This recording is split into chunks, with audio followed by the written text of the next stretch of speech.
Bismillahirrahmanirrahim. Assalamualaikum warahmatullahi wabarakatuh. Nahmaduhu wa nasta'inuhu wa nastaghfiruh wa na'udzu billahi min syururi anfusina wa min sayyiati a'malina.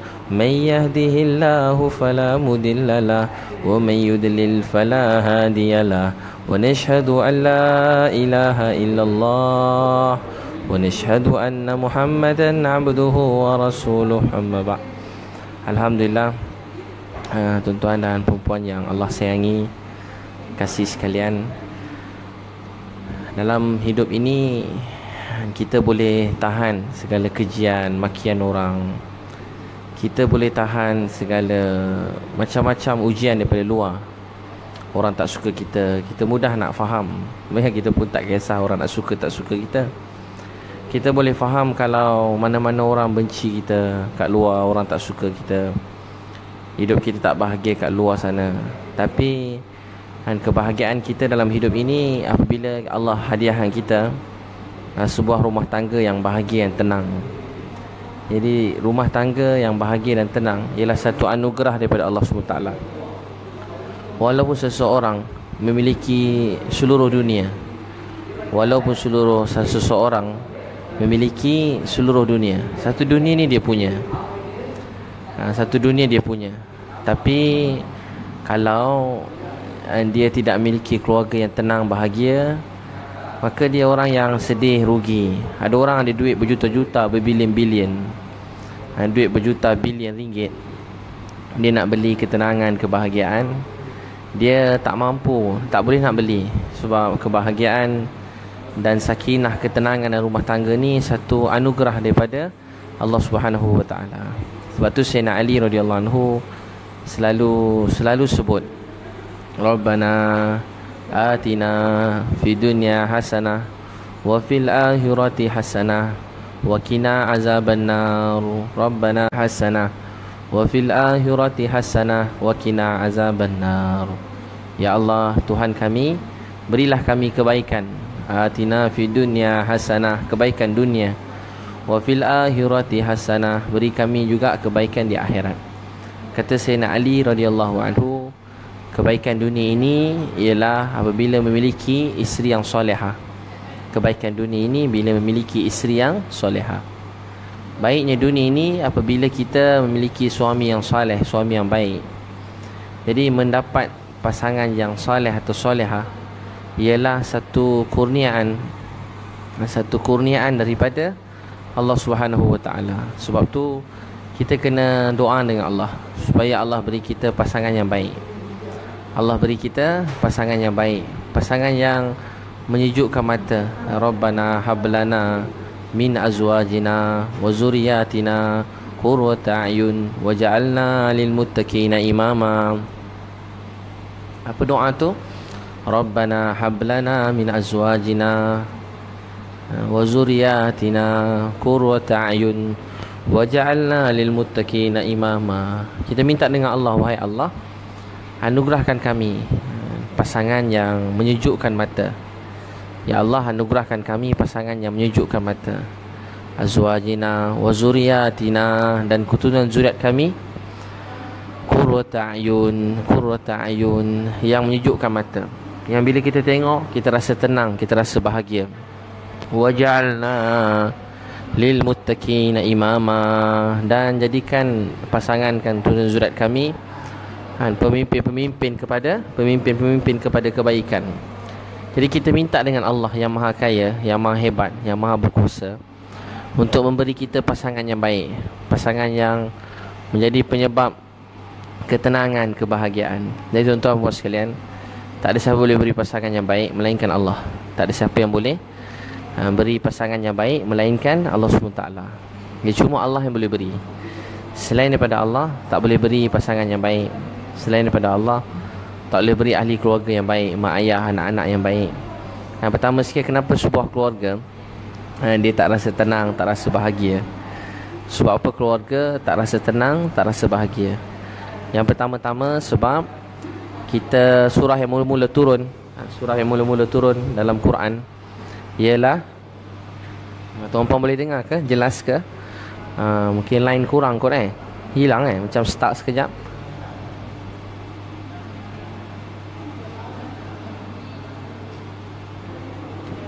Tuan-tuan boleh dengar dengan jelas. Dia macam terberhenti. Saya nampak dekat saya punya skrin ni. Allah buat semua. Allah yang buat segala-galanya. Semua dalam genggaman Allah SWT. Apa yang Allah jadikan ni semua baik, sempurna. Tak ada tersilap, tak ada tersalah. Apa yang Allah jadikan ni tepat, betul, benar. Dan apa yang Allah jadikan ni tepat, benar, tak ada pernah salah. Yang salah, yang kurang, diri kita sendiri. Yang kurang, diri kita sendiri. Jadi kita minta dengan Allah. Dan asas sebuah keluarga yang baik ialah kita pertama sekali surah yang turun dalam dunia, surah Iqra. Surah yang mula turun pada Rasulullah sallallahu alaihi wasallam ialah surah Iqra. Allah suruh kita belajar ilmu. Sebuah keluarga yang berhenti belajar, dia mati sebelum dia mati. Mungkin dia ada tangan, dia ada kaki, dia ada macam-macam dalam dunia. Tapi kalau kita berhenti belajar, sebenarnya kita macam orang meninggal. Orang yang berhenti belajar, dia tak boleh jadi lebih baik, tak boleh lebih maju. Tuan-tuan dan puan sekalian, sebab tu dalam keluarga, pertama sekali hidupkan suasana amal ta'lim wa ta'lum, belajar mengajar. Dalam Quran Allah ajar, surah yang pertama surah belajar. Surah belajar, Iqra bismi rabbikal ladzi khalaq, baca dengan nama Tuhanmu yang menjadikan. Jadi dalam sebuah keluarga kita kena hidupkan amal ta'lim. Bila kita hidupkan ta'lim, Allah SWT akan ubah keluarga kita. Allah akan beri ketenangan, kebahagiaan. Allah akan beri pasangan kita jadi baik. Ada satu orang yang saya pernah cerita, anak dia jauh pada kebaikan. Jauh pada kebaikan. Bapa dia orang jahat, degil. Ayah dia jahat, degil. Ayah dia jahat, degil. Ayah dia buat macam-macam. Kerja dia buat kerja jahat. Dia buat kerja jahat.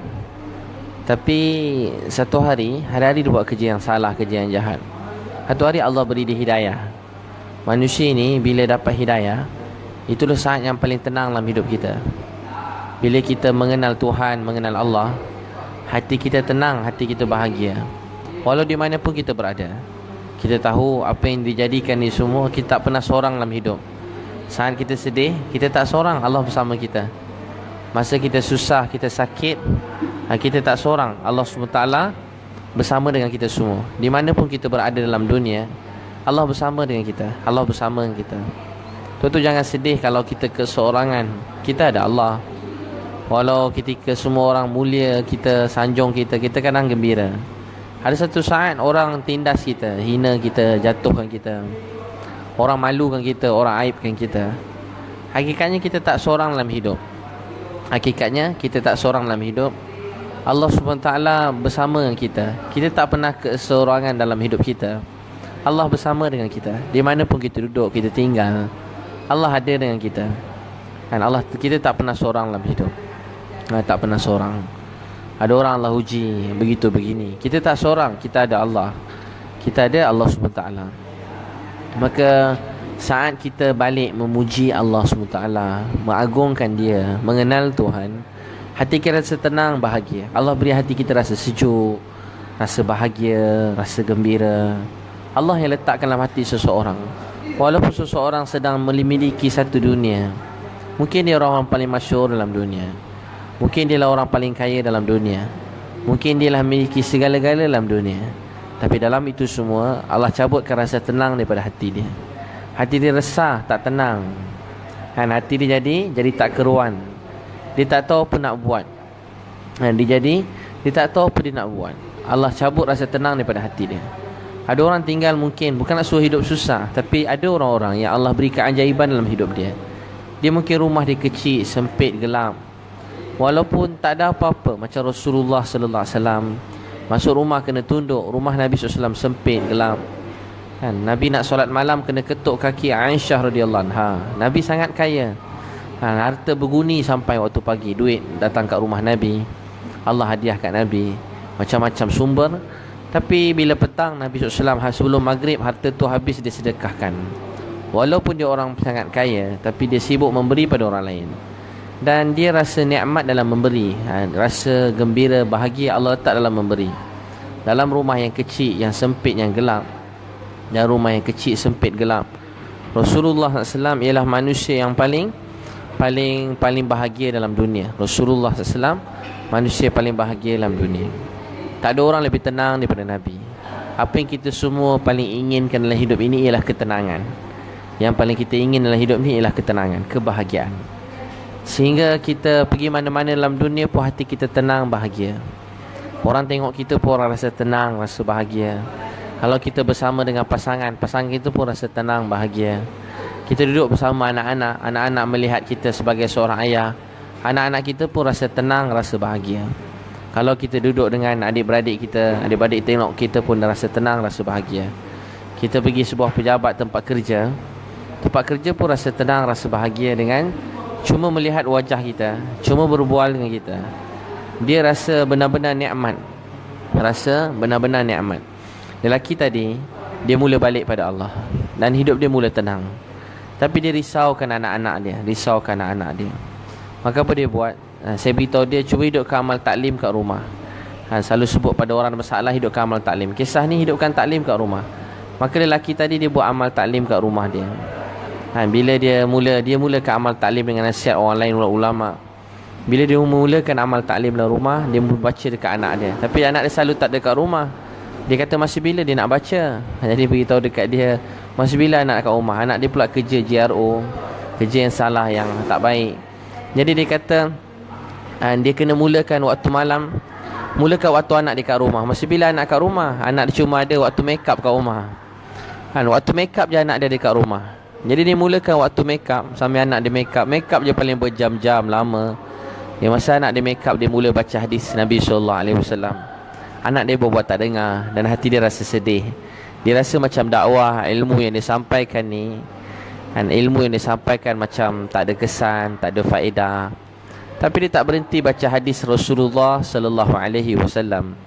Dia terus baca. Satu hari, entah kenapa, dia merajuk lah, tak nak baca. Ayah tadi merajuk. Kita macam tu, bila buat dakwah kita mudah nak merajuk, mudah kecil hati. Kadang-kadang kita bawa hati, kita sedih. Rasulullah SAW berdakwah, Nabi SAW tak pernah sedih, tak pernah merajuk, tak pernah kecewa. Nabi terus pujuk kita walau apa pun terjadi. Kita sikit-sikit kadang-kadang merajuk, mengalah, kita merungut, mengomel macam-macam. Nabi SAW tak mengomel sebab dia lalu hidup dengan cinta dan sayang.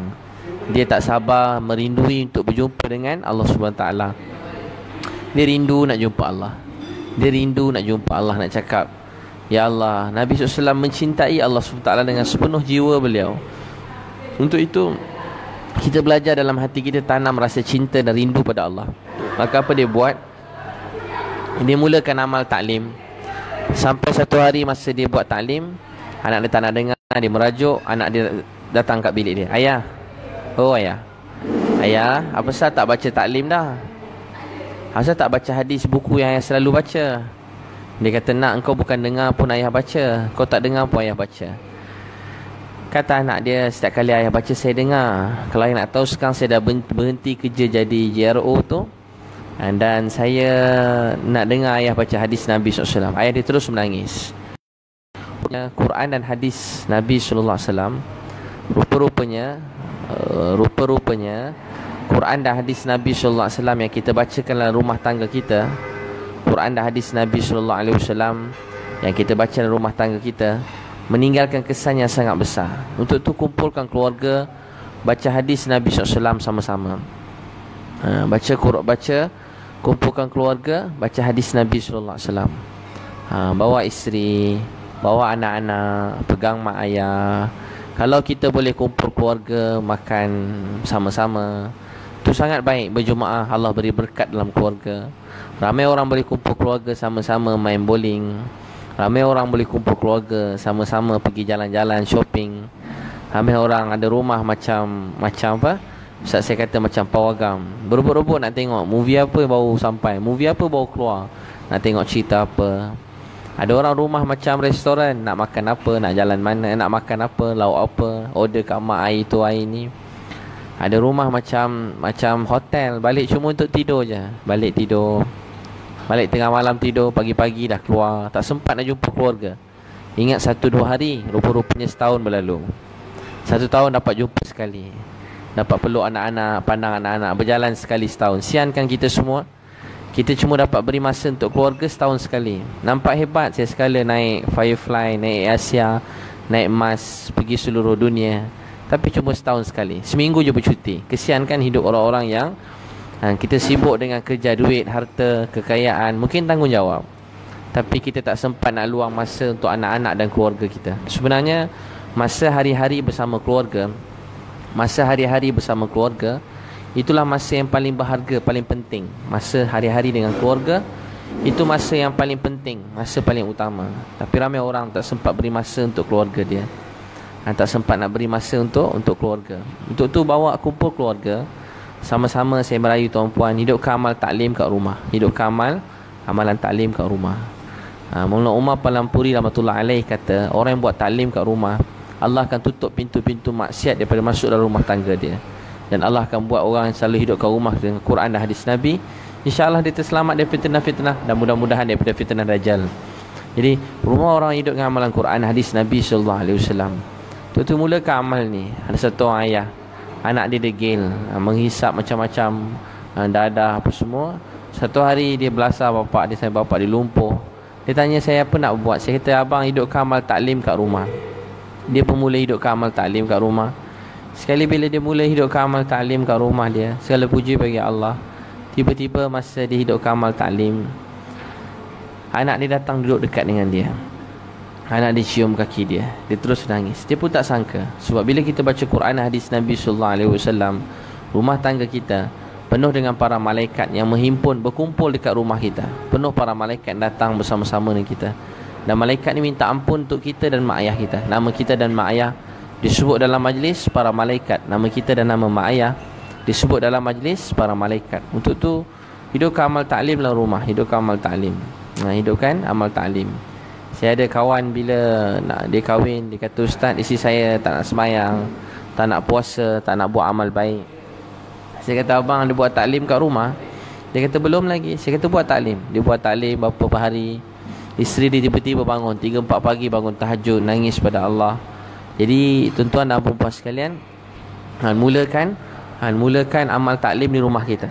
Mulakan amal taklim dalam rumah tangga kita. Saya minum sekejap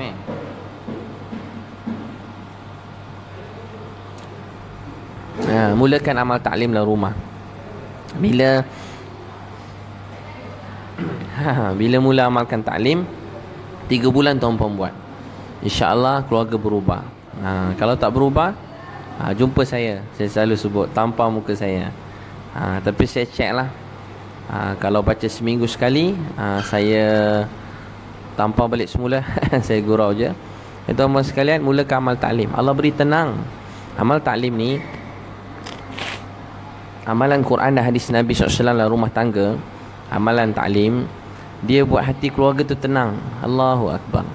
Tenang. Banyak kisah-kisah hidup dalam taklim ni. Pernah Maulana Umar Palampuri rahmatullah alaih, dia kata bila mak dia buat taklim, dia duduk tegak-tegak tayat awal. Orang dulu kalau belajar ilmu macam tu. Kita kalau belajar ilmu, muka kadang-kadang bukan tuan-puan lah, saya kadang macam nak meninggal muka kan, nak tertidur-tidur dah. Maulana Umar Palampuri, dia mula buat mak dia baca Quran, ajar Quran, baca hadis Nabi SAW. Dia duduk tegak-tegak. Satu hari dia pula baca Quran hadis pada mak dia. Mak dia kata, Umar, hari ni mak dengar kamu cakap, satu masa nanti Allah buat seluruh dunia ni akan dengar kamu cakap. Masa Maulana Umar ceramah ni, ada lebih pada 2 juta orang yang dengar ceramah beliau. Lebih pada 2 juta orang yang mendengar ceramah beliau. Satu ceramah ada sampai 100 translation bahasa. 100 translation bahasa. Jadi Allah yang maha kaya, boleh buat apa sahaja. Allah yang maha tinggi, maha mulia, maha kaya, meletakkan ketenangan dalam majlis-majlis ilmu. Untuk tu wujudkan majlis ilmu dalam rumah tangga kita. Itu dia panggil amal taklim, majlis ilmu dalam rumah. Bukan mesti kita jemput ustaz-ustaz di mana-mana yang terkenal, yang masyhur. Kita sendiri buat amal taklim dalam rumah. Kita baca Quran sama-sama. Contoh, kita cek Fatihah. Yang dengan Fatihah bang, kita dah kahwin bertahun-tahun. Abang minta maaf, 15 tahun kahwin abang tak pernah dengar Fatihah awak. Awak tak pernah dengar Fatihah. Abang dengar yang kalau abang salah tolong betulkan ya. Habis baca Fatihah yang awak pula baca, biar abang pula yang tegur. Isteri berkata, abang dengar saya pula. Tegur pelan-pelan sikit-sikit. Kasih sayang, rasa cinta. Lepas tu minta anak-anak baca 5-10 minit. Kemudian baca hadis Nabi SAW. Beli contoh kitab yang mudah. Ada kitab muntakhab hadis. Beli buku hadis baca. Dalam muntakhab hadis ni ada 7 bahagian. Iman, solat, ilmu, zikir, akhlak, ikhlas, dakwah dan meninggalkan percakapan yang sia-sia. Bila tuan-tuan mula amal ni dekat rumah, baca je, Allah beri ketenangan, kebahagiaan. Allahu Akbar. Kalau rumah kita ada majlis ni, dia macam ada taman-taman syurga dalam rumah. Dekat rumah kita macam ada taman-taman syurga. Macam syurga dalam rumah, kata ustaz saya dulu. Bukan syurga, syurga dia kata. Syurga. Ada syurga dalam rumah kita. Untuk tu kalau tuan-puan nak rumah kita jadi baiti jannati, rumah kita pertama-tamanya mesti hidupkan amalan ta'lim, amalan Quran dan hadis Nabi SAW. Banyak kisah-kisah pengalaman kawan-kawan saya yang hidupkan amalan Quran dan hadis Nabi. Sebenarnya perintah ini ada dalam Quran. Wahai isi-isi Nabi, antaranya dia beritahu, hidupkan rumah kamu dengan Al-Quran, hidupkan rumah kamu dengan perkataan hikmah. Apa tu perkataan hikmah? Hikmah tu ialah bacaan hadis Nabi sallallahu alaihi wasallam. Ramai orang dalam dunia. Dia kata, ustaz, orang tanya kenapa macam ni, isteri tak solat lagi, suami tak solat. Dia kata didik ni pelan-pelan. Saya kata dia jangan perlahan sangat. Jangan perlahan sangat. Quran dan hadis ni benda ajaib. Dia macam benda yang sedap. Tuan-puan, bila benda meresap dalam jiwa, dia betul-betul meresap. Benda yang kalau benda sedap, tuan-puan nak makan sikit-sikit tak kan? Makan sampai habis. Laju makan, tak boleh nak kawal dah. Cara kunyah, cara makan pun rasa nikmat kan. Saya bukan cerita pasal makanan ni. Saya nak cerita ialah, memang nak promosi makanan juga, tapi bukan saya nak cerita tu. Saya nak cerita ialah kita merasai nikmat. Merasai nikmat. Kita rasa seronok nak buat amal agama. Tapi kalau kita diam dalam rumah tangga, dalam rumah tak ada amal taklim. Taklim ni asas semua keluarga dalam di seluruh Malaysia boleh jadi baik. Saya tak tahu nak cakap macam mana dan macam mana saya nak beritahu pada semua orang. Saya doa Allah beri pertama saya dapat amalkan, dan saya doa tuan-puan semua yang dengar ni amalkan. Tuan-puan, saya merayu, hidupkanlah amal taklim dalam rumah tangga. Hidupkan amal taklim dalam rumah tangga. Hari ni banyak orang dia tidak ada asas untuk beri nasihat pada keluarga. Tak ada amalan asas supaya mudah untuk nasihat keluarga. Ada orang tak boleh nasihat anak-anak sendiri. Ustaz, dia kata anak saya bergaduh siang malam. Sekarang seorang ni dah tak bertegur 2 tahun, setahun lebih tak bertegur. Saya jumpa, saya beri nasihat, dia nangis-nangis, kemudian anak-anak dia berpeluk-peluk, saya nangis. Tuan-tuan tahu sebab apa saya sedih? Saya fikir sebab salah anak tadi atau salah mak ayah dia. Anak tu memang dah salah dah, memang dia bersalah. Dia bersalah, dia dah akhir balik, dia bertanggungjawab atas diri dia sendiri. Tapi yang pasti saya lebih nampak mak ayah dia pun salah. Mak ayah pun salah. Dan saya paling banyak salah sebab saya tak mampu nak sediakan, terangkan kepada semua mak ayah dalam dunia betapa pentingnya amal taklim dalam rumah. Saya jumpa satu orang baru ni, bawa balik pada overseas. Orang yang hebat, tapi anak dia dua-dua tak kenal Allah, murtad. Bukan murtad, tak percaya Tuhan. Maaf, tak percaya Tuhan. Anak dia tak percaya Tuhan. Bila kita berbual, kita berjalan, anak-anak dia dengar kita bercerita, dia nangis. Dengar kasih sayang Allah, dengar cerita pasal Nabi, hati mereka jadi tenang. Dulu-dulu perkara ni tak banyak tersebar. Anak-anak kita tak tahu, tak ada kaitan dengan dunia luar. Banyak kebaikan dia, handphone, semua internet macam tuan-puan dengan saya ceramah. Tapi ada berjuta-juta juga keburukan daripada anak-anak kita. Untuk itu bukan saya suruh buang handphone, buang internet ni, tidak. Tetapi apa yang lebih utama ialah kita kena isi jiwa anak-anak kita dengan amalan Quran dan hadis Nabi sallallahu alaihi wasallam. Beri masa sama-sama duduk dengan keluarga. Kenapa kita boleh beri masa untuk semua orang dalam dunia? Kawan nak jumpa, kadang-kadang kita boleh duduk minum. Dekat tempat kerja kita boleh pandang kawan berbual. Kita pergi sana sini, kita senyum dengan semua orang. Tapi kenapa kita begitu zalim sekali? Dalam keluarga, kita tak nak kumpul keluarga kita sama-sama baca Quran dan hadis Nabi SAW. Ayah yang paling kejam dalam dunia ialah ayah yang tak didik anak-anak dengan Quran dan hadis Nabi SAW. Ibu yang paling kejam dalam dunia, saya pesan diri saya pertamanya, ialah ibu yang tak nak bawa keluarga anak-anak dengan Quran dan hadis Nabi SAW. Dia bercakap dengan semua orang, dia mesra dengan semua orang dalam dunia. Dia berbaik-baik, tak pernah masam muka dengan orang lain. Tapi dalam rumah dia asyik masam je. Dalam rumah dia asyik marah je. Dalam rumah dia tak pernah nak panggil anak-anak, usap kepala anak-anak. Dengarkan Quran dan hadis Nabi sallallahu alaihi wasallam. Apa salah kita kumpulkan anak-anak kita? Dengarkan Quran dan hadis Nabi sallallahu alaihi wasallam. Kasihani dan sayangilah anak-anak kita. Dia kenal semua orang dalam dunia, tapi dia tak kenal. Dia kenal semua orang dalam dunia, tapi dia tak kenal Allah. Dia tak kenal Nabi sallallahu alaihi wasallam. Dia tak kenal kisah-kisah sahabat. Dia tak dengar hadis Nabi pada mulut ayah dia. Dia tak dengar hadis Nabi pada mulut ibu dia. Dia tak dengar hadis dalam keluarga dia. Tu beri masa untuk anak-anak kita. 5-10 minit kumpulkan keluarga. Mai sini nak, bapak sayang kat engkau. Mai kita baca Quran hadis Nabi sallallahu alaihi wasallam. Wahai anak mak, mai sini sama-sama ibu dengar Quran hadis Nabi sallallahu alaihi wasallam. Wahai ayah, ibu yang saya sayangi, saya sayang mak ayah, mai sama-sama dengar Quran hadis Nabi. Masa saya mula-mula belajar Islam, setiap malam saya buat amalan taklim kat rumah saya dengan ayah, dengan ibu, dengan mak saya dan adik-adik saya. Setiap malam saya buat amalan taklim di kat rumah. Sampailah hari ini, segala puji bagi Allah, kalau saya balik kampung, lepas isyak tu, selepas main isyak, saya akan kumpul keluarga saya baca Quran hadis Nabi sallallahu alaihi wasallam. Baca hadis Nabi bersama keluarga.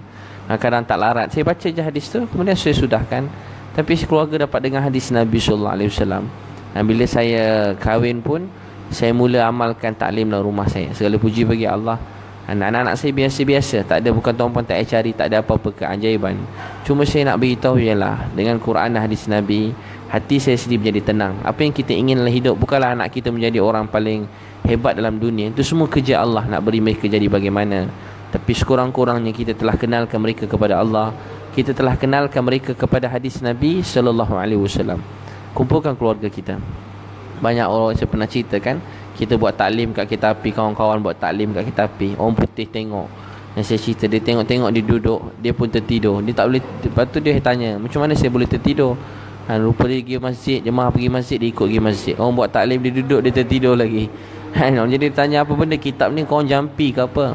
Rupanya orang putih tadi orang kaya, dan dia sanggup bayar berapa sahaja janji orang boleh bagi dia tidur. Dia dah makan macam-macam pil, dia tak dapat nikmat tidur. Ada orang Allah cabut nikmat tidur. Duit ada, rumah ada, kenderaan ada, tapi tak boleh tidur. Tak boleh tidur. Ada orang saya tengok dekat bawah, dekat bangunan belum siap boleh tidur.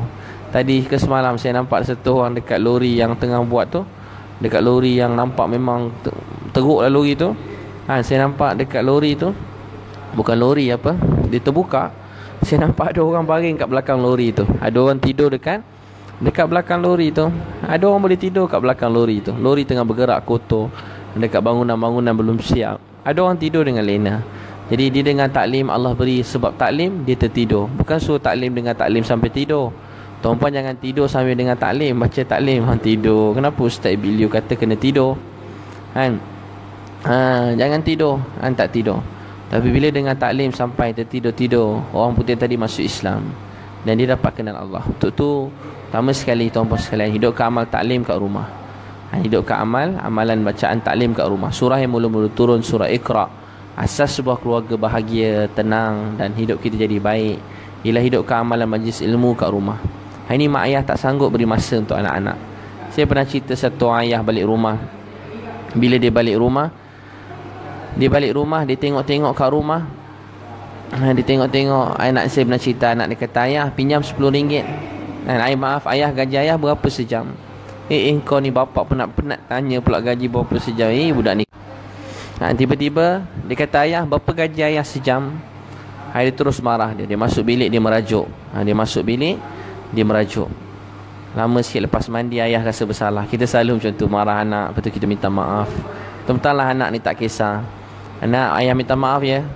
Kau lain kali jangan tanya gaji ayah berapa sejam. Ayah dah penat. Okey ayah. Ayah dia pun, ayah gaji ayah berapa sejam? Nak tahu juga. Kenapa nak cikgu kau tanya ke? Gaji ayah sejam RM20. Okey. Ayah pinjam RM10. Ya Allah. Kau nak buat apa RM10 nak ambil ni? Cakap nak pinjam RM10. Kenapa tanya gaji ayah? Nak ambil RM10. Ayah dia tutup lampu tidur, ajar doa tidur. Tiba-tiba baru nak keluar, dah tutup lampu, anak dia jerit lagi, ayah boleh tolong apa lagi nak? Bapak dah lain macam, kau ni banyak kali pula. Dia kata ayah, dia pun pergi kat bawah bantal. Dia angkat bantal, dekat bawah bantal tu ada RM10. Dengan RM10 ayah dia bagi, dia bagi kat ayah dia sambil nangis. Ayah, boleh tak saya nak beli masa ayah sejam? Boleh tak saya nak beli masa ayah sejam? Anak kita nak beli masa kita sejam pun kita tak sudi nak bagi untuk mereka. Untuk tuan-tuan sekalian, beri perhatian pada anak kita. Malam tadi, tengah malam, saya duduk dekat satu kedai makan.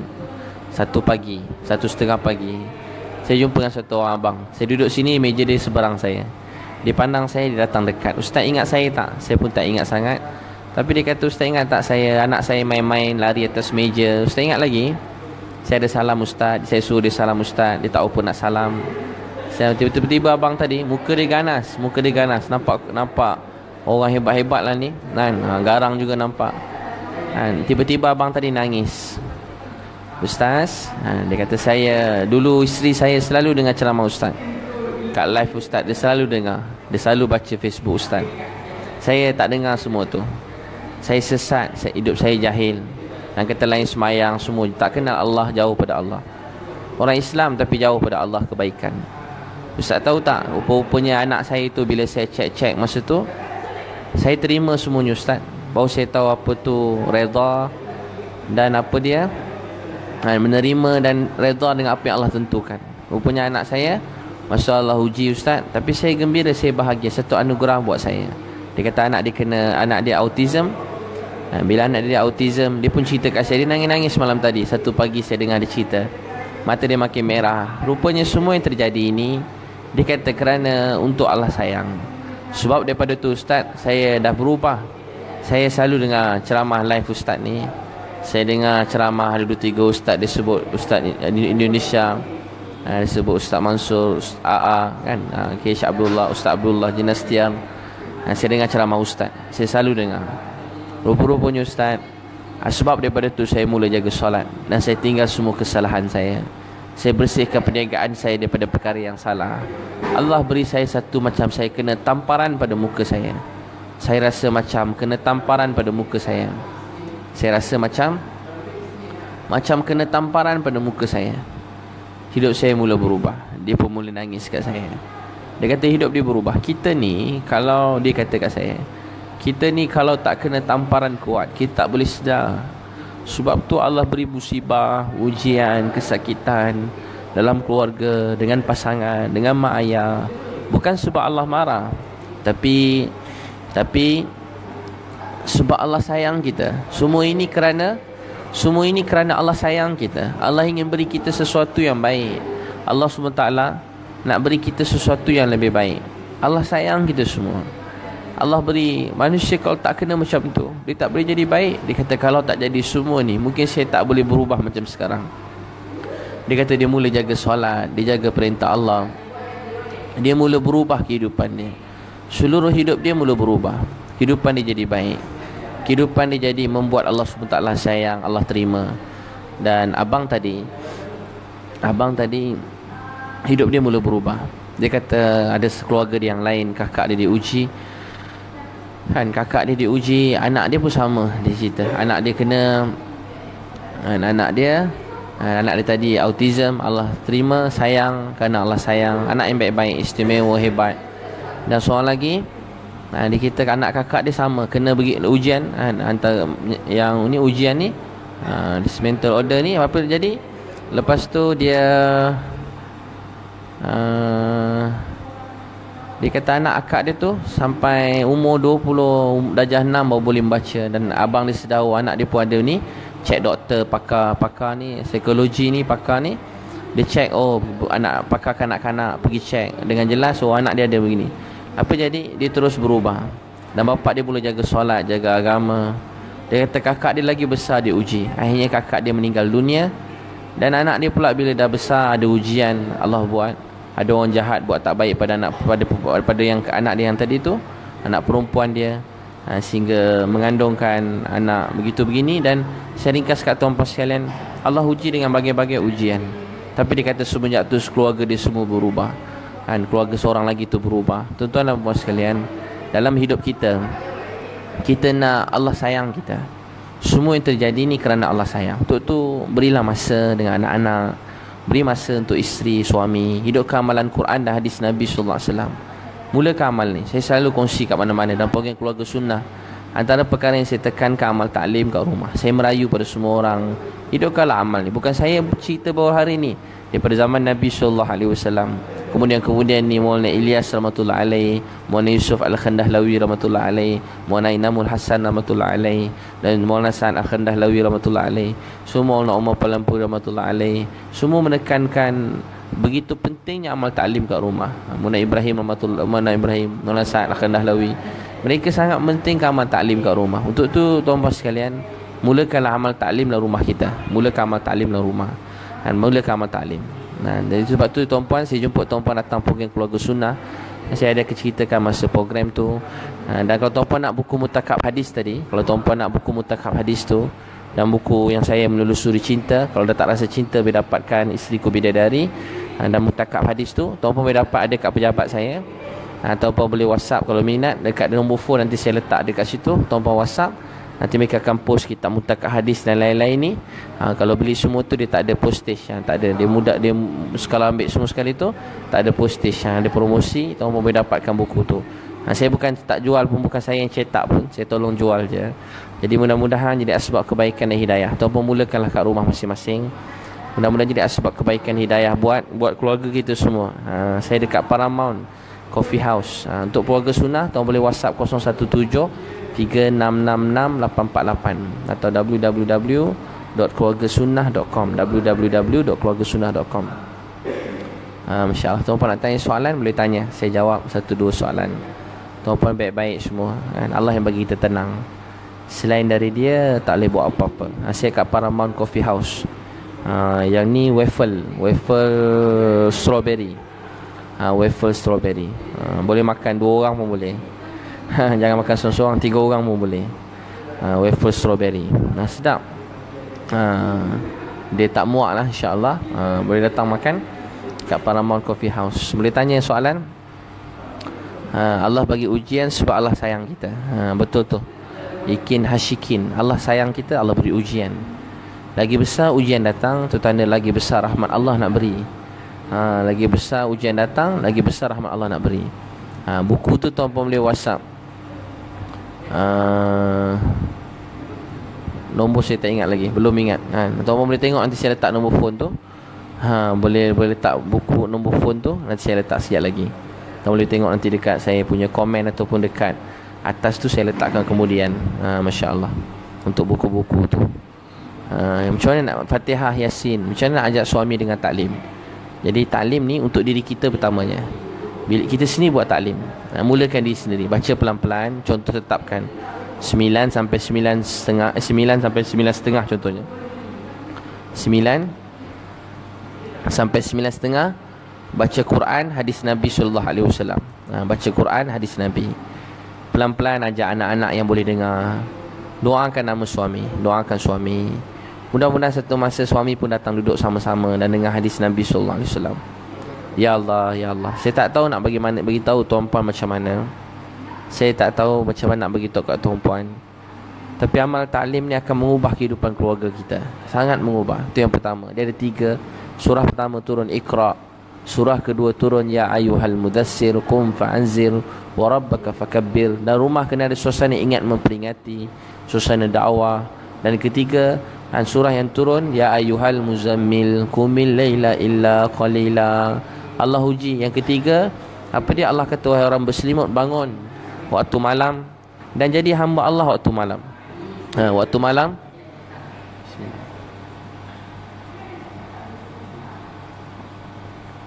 waktu malam sebut nama Allah Subhanahu wa ta'ala. Sebut nama Allah. Sebut nama Allah. InsyaAllah. Dan masya-Allah tuan-tuan sekalian, boleh tanya, saya nak jawab ni. Masya-Allah. Tadi ada seorang tanya tadi, nama apa? Masya-Allah. Sakinah Arsyad. Ustaz, macam mana nak buat taklim yang ceria dan tak rasa terbeban dan boring? Jadi amal Quran hadis Nabi ni, kita tak boleh. Amal Quran dan hadis ni begitulah. Jadi macam mana nak buat ceria? Ceria tu pada wajah kita. Macam kita solat kita khusyuk. Macam solat, sifat solat kita pandang kat tempat sujud. Nabi SAW kata penyejuk mataku dalam solat. Dalam solat ni saat yang paling tenanglah hidup seseorang dalam solat. Walaupun solat ni sebenarnya kalau fikir macam stres, berdiri tegak.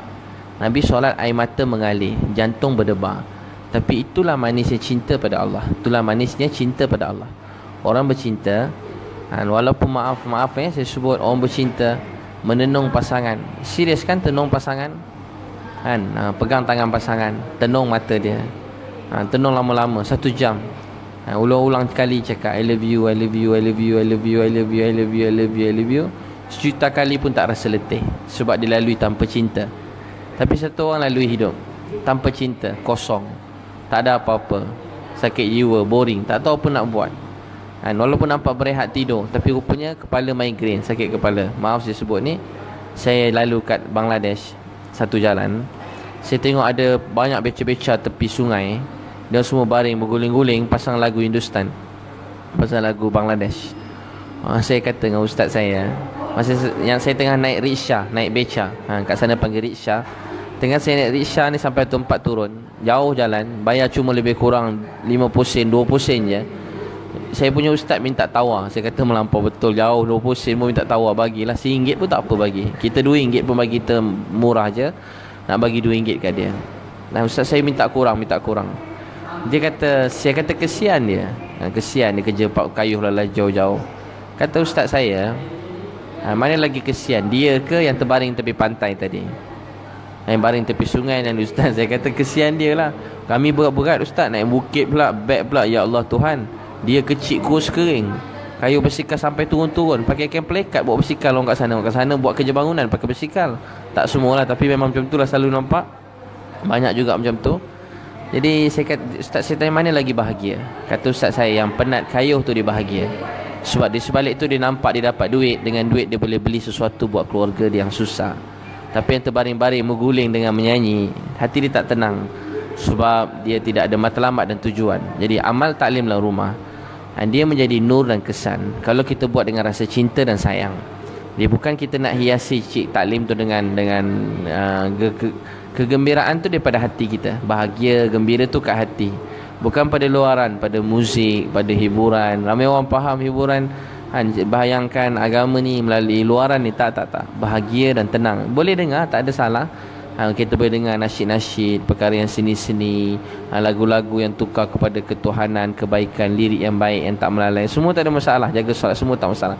Cuma saya kata ada amal-amal yang kita kekalkan rohaniat dia. Kod solat, majlis ilmu, hadis Nabi SAW.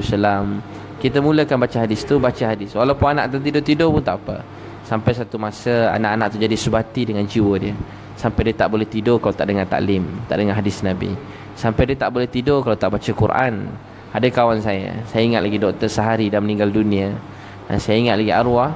Dia orang muda, buat PhD. Muda-muda dapat PhD dah. Jauh muda daripada saya, dari PhD jadi pensyarah UMS, Universiti Malaysia Sabah. Muda-muda dah jadi pensyarah. Dr. Sahari muda-muda dah jadi pensyarah. Dah ada PhD dah.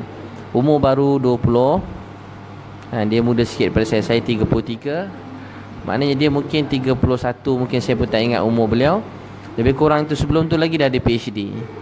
Tapi kalau kami pergi mana-mana, kami selalu pergi dulu-dulu antara kawan-kawan yang lain. Ramai lagi lah, tak sebut nama, maaf kawan-kawan yang lain. Dia pergi mana-mana, dia buat baca Quran, hadis. Dia buat dakwah budak-budak muda, dakwah sana sini. Tapi waktu malam dia sebelum tidur, dia mesti buka Quran. Saya malu dengan dia. Saya kalau dah penat, saya tidur lena, berdengkur-dengkur saya tidur. Dia mesti buka Quran. Penat macam mana pun kami pergi jauh mana pun, dia mesti buka Quran sebelum tidur. Tak boleh tidur kalau tak baca Quran. Nabi SAW beritahu pentingnya baca Quran setiap malam. 10 ayat, 100 ayat. Baca 10 ayat tak termasuk di kalangan orang yang lalai. 100 ayat kita baca setiap malam, nama kita termasuk di kalangan orang yang taat. Baca 10 ayat Quran setiap malam, kita termasuk di kalangan orang yang terkeluar daripada nama orang yang lalai. Baca 100 rakaat, kita termasuk di kalangan orang yang taat. 100 rakaat, 100 rakaat. Baca 10 ayat, termasuk terkeluar daripada nama orang yang lalai. Baca 10 rakaat, 10 ayat baca setiap malam, terkeluar daripada nama orang lalai. 100 ayat termasuk di kalangan orang yang taat. Setiap malam dia baca Quran. Allahu Akbar. dia tanda Quran, dia baca balik semula, dia baca Quran, dia tanda Quran. Masya Allah, dia baca Quran, dia tanda Quran. Untuk itu setiap hari baca Quran, baca Quran. Jadi buat amal taklim kat rumah. Tuan-puan mulakan kat rumah. Kalau keluarga tak berubah, kalau keluarga tuan-puan tak berubah, boleh hubungi nombor tu. Nur Hafiza Ismail letak tu 013 2838 682. Tu nombor dia. 013 2838 682. Betul? 013 2838 682. Betul ke tak? Roslina pula letak buku, Puan Roslina Muhammad Arsyad 013 298 tu nombor yang lama. Nombor yang baru yang nombor tadi. Nombor lama tu dah tak ada dah. Tuan-puan jangan call nombor lama tu. Nombor lama yang 8484 tu dah tak ada dah. Nombor tu dah al-ghuyub. Tak dapat dah. Bukan rezeki saya dah. Nombor yang tadi. Jadi nombor yang tadi, nombor yang saya sebut 2838 682. 013 2838 682. Betul kan? Jadi tuan-puan cek, saya letak semula kat atas tu. Masya Allah. Izma Zurina, macam nak tarik ahli keluarga solat berjemaah dan sebagainya. Jadi mulakan taklim dalam rumah. Mulakan taklim. Subhanallah, ada kawan saya buat taklim kat rumah, buat taklim. Seorang kakak, dia datang keluarga sunnah yang lepas. Dia jumpa saya nangis-nangis. Dia kata, Ustaz, subhanallah, buat taklim kat rumah, seluruh keluarga saya berubah. Dia kata seluruh keluarga dia berubah. Dia mula baca taklim, ajak anak-anak. Satu hari suami dia datang dekat. Yang baca apa ni? Tak ada apalah, ni Ustaz suruh baca. Suami dia pendengar keluarga sunnah. Dia berkata, Amir, abang baca pak. Nangis isteri dia. Bayangkan 15 tahun kahwin, suami tak pernah baca hadis pada isteri. 15 tahun kahwin, tapi sekali pun tak pernah baca Fatihah. Malu nak baca Fatihah dalam rumah. Ada orang nak sebut Allah dalam rumah pun malu. Ada keluarga nak sebut Allah dalam rumah pun malu. Nak bagi anak-anak dengan nama Allah pun malu. Untuk tu, tuan-tuan dan perempuan yang Allah SWT sayangi, kasih, cintai, rindui sekalian, Allah sayang tuan-puan semua. Hidupkan amal taklim kat rumah untuk Allah sayang kita. Kalau disayang, dia bagi macam-macam ketenangan, kebahagiaan. Allah bagi macam-macam nikmat dalam hidup kita. Mudah-mudahan. Jadi baik tuan-puan, mudah-mudahan Allah SWT terima. Saya doa tuan-puan semua bahagia, tenang, masuk syurga. InsyaAllah kita live lagi waktu yang lain. Mungkin petang-petang ni, lain agak kurang petang ni. Mudah-mudahan Allah SWT terima. Allah sayang kita semua. Jadi insyaAllah Allah terima kita semua. Allah SWT maafkan kita. Allah maafkan kita. Jadi esok insyaAllah saya ada program dekat KL ni. Kemudian mana saya tak ingat. Kemudian lusa dekat Kemaman sehari. Kemaman sehari untuk anak-anak. Ada program orang sana anjurkan sehari kat Kemaman pada pagi sampai petang. Kemudian malam tu ada ceramah untuk terbuka daripada semua orang kat Kemaman.